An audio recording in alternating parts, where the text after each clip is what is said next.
Hey guys, it's Kelly Slimp, pediatric speech-language pathologist, making these videos during the coronavirus outbreak for parents and caregivers of children who typically receive speech and language therapy services, or if you just want a little bit of help on how to help your child follow directions a little bit more. Today I'm going to teach you how to do that. So the first way that I would always recommend teaching a child to follow instructions are through social games. So that's something like, if you're happy and you know it, clap your hands.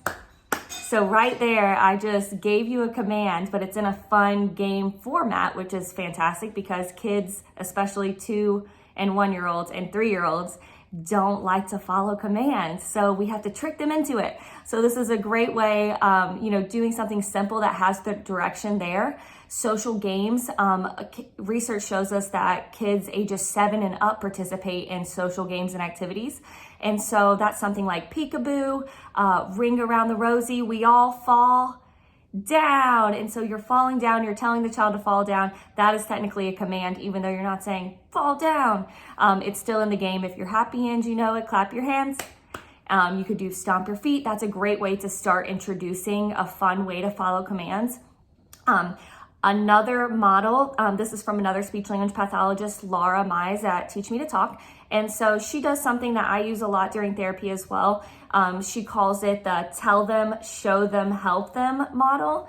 And so if you tell a child, put in, and so today I just have this little Easter basket with some little eggs in here. So you want your child to put the egg in the basket. I would make sure that your child understands those words first because those are spatial concepts. In, out, under, between, beneath, next to, those are all spatial or a little bit more abstract concepts. So a lot of kiddos get those mixed up. So first of all, make sure your child knows what in is. You could practice in, and then it's really fun to dump everything out, right? Kids love to dump out. Sometimes I'll dump it on my head and put the bucket on my head, out. And then we'll put them all in. Here we go, in. Sometimes we'll make fun noises like boom, in, boom, your turn, put in. And again, using very simplified language. We're not saying, all right, Tommy, go run across the room and then pick up the egg and then bring it back to me and then we're gonna put it in the Easter basket. Like that's 3, 4, 5-step instructions and it's way too wordy. We just wanna say, put in, boom, and make it a little bit more fun. So again, let's say Samantha dumped out all of her Easter eggs and you're really wanting her to put them in. So you say egg in or put in and she just looks at you, she doesn't do it. So now you're gonna show her. So there's lots of eggs here. So here are the eggs, they're out. I'm gonna say, watch mommy, put in, you do. And if there's another one, of course, there's gonna be 100. So put in, wow, okay, you do. They're still not, now we're gonna help them. So we're actually gonna hand over hand, help them pick it up, put in, and you're gonna model that again. And now they've heard it 4, 5, 6 times. And again, research shows us that kiddos have to hear the same thing for typically developing children 50 times before they make the correlation. So it might take a couple of times. Now you're saying like, my child is gonna pitch a fit. They're not gonna let me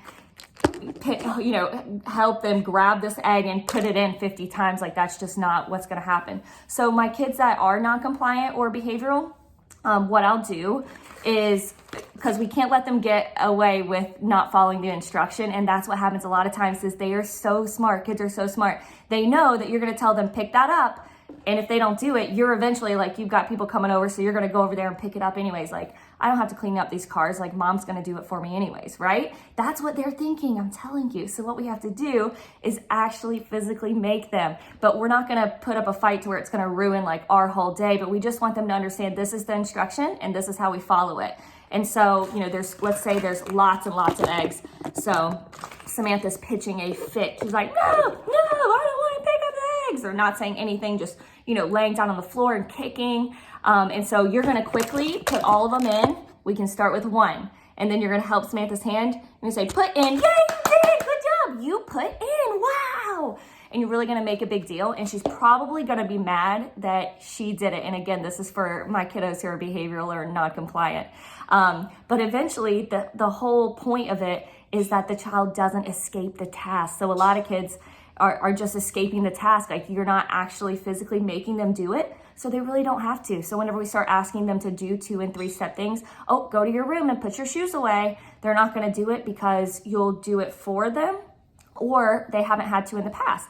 And so that's why if you're putting shoes on, you show them, we're gonna tell them, then we're gonna show them how to do it. And then if they're still not doing it, we're gonna help them do it. We're physically gonna put their shoes on. Even if they kick them right off, doesn't matter. Another opportunity, shoes on. Wow, you put your shoe on, good job. Even if they didn't, you're telling them that they did. And then you're doing it for them. And so that's another way. Another way that you can do, that you can help kiddos who are typically non-compliant is making it a little bit more fun. So like using a high five. The first then model is a great behavioral approach. So if you're just training your child to follow simple instructions, if they want their apple and they usually just grab the apple, this is what I want you to say. First high five, then apple. And so that way they're getting what they want. It has to be immediate. It's not like, okay, first high five, then we go turn on the TV, etc. We have to grab the app. So we're gonna take the apple, we're gonna hold it up. First high five. If this is the first time that you have done this with your child, they are gonna be like, what? I don't understand. So you're gonna grab their hand, you're gonna high five it for them. You say, first high five, yay, here's apple, good job. And that's how you're gonna teach them to do it. And you're gonna do it over and over and over again. And then after you've hand over handed with them, first high five, then apple, and you're giving them the apple, they're getting something out of it, and then we can step it up. So high fives are fun, so that should be pretty easy for your child. And then eventually it'll be, okay, first clean your room, then we can go outside. First, eat your food, then we can be all done, right? And they're gonna understand that phrase, it's cause and effect. So first I do what mom wants me to do, and then I get what I want. And so those are a couple ways that you can help your child follow directions, using social games and routines, making it fun, using simplified language, modeling for them, and then telling them, showing them, and helping them do it. And then if all else fails, quick little compliance with first high five, then whatever it is that they want. Let me know if you have any questions. Thanks for watching.